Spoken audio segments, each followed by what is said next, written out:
Hey guys, Diane here with the Greeneyed Monster Review, and today we're going to be talking about my DNF list. A list of books I did not finish, books I just couldn't push through, couldn't get into it. So hit that like and subscribe button and we'll get into it.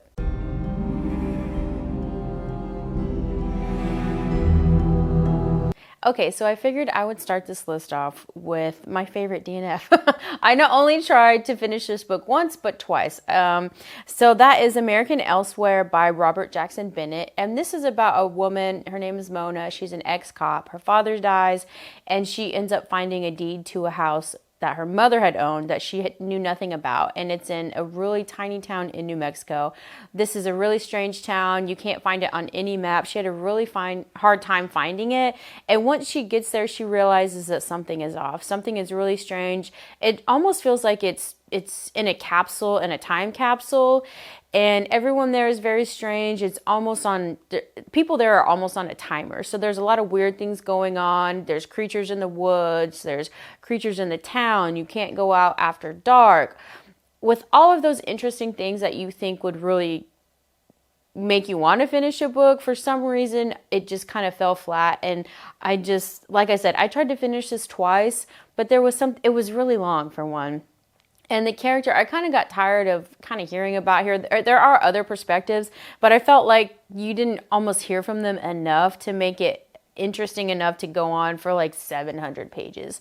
So that's one that I really almost kind of want to try and finish it again, but I know I probably won't if I'm being realistic, because it is very atmospheric, and it's in New Mexico, so it's a good summer read because it's hot and it's in the desert. But it's just probably one that I'm not going to get to. And then we have The Final Girl Support Group by Grady Hendrix. And I went into this expecting a pretty good book. I love the Southerners Book Club Guide to Slaying Vampires, one of my favorite books of all time. So I was thinking, okay, this is going to be really good. So this is about a final girl support group. So it's a group of women. They're all final girls. They've all survived some sort of traumatic event where they were the last one standing. And they go, I think it's every year, every month or something like that, to a support group to support each other and talk about their feelings. And one of them ends up going missing. And so I think the main protagonist, I forget what her name is. She's super annoying. I didn't like her from the beginning. I didn't really like anyone in this book. There was no redeeming qualities to this book that made me want to read it. It felt very unrealistic. One of them I think was really rich, and she kind of really fell flat. She didn't really have any like quirky elements to her. Like I said, the main character was really annoying, and they just kept talking in circles almost, I felt like, and I just couldn't finish it. I hesitate to even try another Grady Hendrix book because I hated this so much. And then next we have Into the Drowning Deep by Mira. And this was supposed to be a creature feature about mermaids. And so this is about, it starts off pretty strong. It starts off, this group of people they're making a documentary, I think it is, and they are on a boat in the middle of the ocean. They get overtaken by these mermaids. And so then they hire another group to go out to kind of figure out, are there any mermaids out there? Is there any truth to the footage that was found? And so they're getting these group of people together, and every time they introduce a new person, you go through their entire background. You know their favorite color by the end of it. You know the name of their second grade teacher. Like, it was so much unnecessary detail to each and every single character that they introduced. There was a lot of romance in it, which I'm not a huge fan of in my horror novels. I don't like a lot of like romance, and it came off super corny to me. But a lot of people like this book, which kind of surprised me. And it just got really boring. Like I said, it got bogged down by the details. All I wanted was some killer mermaids. Was that too much to ask for? That's literally all I wanted. But it fell flat. I don't even remember where I stopped, but I stopped, and I have no intention of picking that up again. And then we have the Cipher by Kathe Koja. And this book, actually, I was so excited to read. I had been wanting to read it for a very long time, and I had a hard time finding it for whatever reason. So this is about a guy, and he finds this fun hole in his apartment, and it's very weird. It's almost kind of possessing him and possessing the people around him, to where all they want to do is look at the fun hole.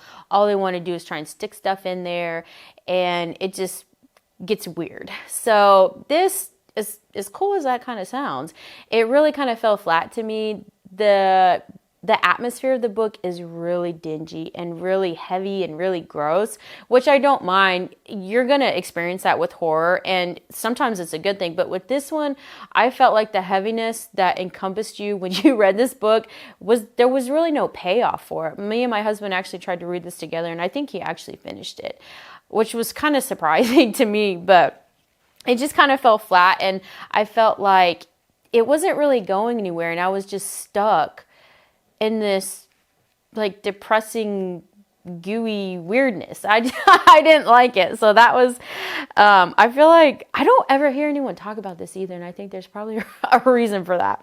And then we have The Law of the Skies by Gregoire Courtois. So a lot of people have been talking about The Laws of the Skies. It's such a disturbing book. Like, it's so good. So I was like, let me try it. I do love a good disturbing book. But this, I felt like there was absolutely no point to this book. I don't understand why it was really written. And I guess you could probably say that about a lot of disturbing books. But this one in particular, I didn't understand why. So this is about a group of little kids. I think they're like seven years old, and they're going out on a camping trip because they're in like Girl Scouts and Boy Scouts, and they're going on a little camping trip. And so once they get there, some sort of events happen, and they're kind of stranded out there by themselves. And right off the bat, this might be a spoiler if you haven't read it, but right off the bat, these kids start dying in the most atrocious ways. And I'm like, they're like 8 years old, these little tiny people running around in the woods, just dying. There's no, I don't know why. Why did you write this? And like I said, I mean, if you've been on my channel, you know I don't mind a disturbing book, but this I felt like was just totally unnecessary. So I didn't finish it because I didn't like it. So next we have A Black and Endless Sky by Matthew Lyons. And this was on my TBR, I think from last year. And I guess in the summertime, or when it gets close to summertime, I'm like, I want to go to the desert. For whatever reason, I just like, it's the summer, you want to get a sunburn and go to the Grand Canyon or whatever. So this is about a brother and a sister, and they are going on a road trip because he has just gotten divorced, and his sister is driving him, I think, across the country to San Francisco. And so they're taking a road trip with all his stuff or whatever. And so this book got so ridiculous so fast. It really kind of made me laugh because, first of all, the dynamic between the brother and the sister was typical of like a brother and sister when they're like 12 or 13. When you are 35 and you can't have a coherent conversation with your brother or sister and it's that toxic, don't hang out with them. You don't got to be around them. It's not necessary. So their banter was ridiculous. The violence that I experienced in the very beginning of the book was just laughable. I couldn't finish it. I did not like it at all. And then we have A Winter Haunting by Dan Simmons. And this, I've tried a few Dan Simmons books. I tried The Terror, and that one was when they're like in the Arctic Circle or something, they get stuck out there. Very just drab. I didn't connect with that book at all. I tried another one. I think it was Fever Dream, and I didn't finish that one either. But A Winter Haunting was my most recent. And so this is supposed to be a writer, or he's a professor. So he goes out to a friend of his when they were younger. He had gone missing. So for whatever circumstances happened, he goes out to his childhood home, and he's trying to, I think, write a book, something like that. I mean, it doesn't matter. You don't need to read the book. And so he goes out there, and it's just Monday, and you're going through what he's, all his everyday things, and he's coming back to this town, and he's trying to kind of fix the house up where it's supposed to be haunted. But him as a character, he was like revolting. He was the most, so he's crying around, first of all, that he doesn't talk to his girlfriend anymore. And then he's crying around his wife doesn't call him. And I'm like, am I supposed to feel sorry for you? Your wife, your girlfriend, nor your daughter want to talk to you? I wonder why. And it was hard for me to kind of separate him from Dan Simmons. And I'm like, Is Dan Simmons an asshole? I don't know. Based on this book, I kind of feel like he is. But I mean, that may just be the character. And I am going to try another Dan Simmons book. I'm going to try The Night of Summer, The Summer of Night, something like that. But I am going to try that this summer. So I'm going to give him another try and see if maybe I just didn't connect with that character. And it was just, one of those books that you just don't like. And then, for my last but not least, A Heart-Shaped Box by Joe Hill. So Joe Hill, I don't know. I like him sometimes. I don't like him sometimes. So A Heart-Shaped Box is about this musician, and he collects all these kind of like satanic relics. So he collects, one thing in particular was like a necklace of a dead person or someone's last breath captured in a bag, things like just weird crap like that. And he ends up getting a haunted item by someone that he had kind of helped commit suicide. And he didn't really help on purpose, but through his actions, supposedly, this person was pushed to suicide. And this book, it sounded really interesting to me because he collected all these haunted things and, all of these different items. But the book itself really fell flat. And I feel like that happens a lot with Joe Hill. For me, it happens a lot with Joe Hill. Nosferatu, I thought was going to be a really amazing book. I did finish that one, but it was not good. I have no idea how so many people just say that book is their favorite book. I don't understand it. There are a few of his short stories that I do like, but as far as a full-length like novel of his, I won't do it again.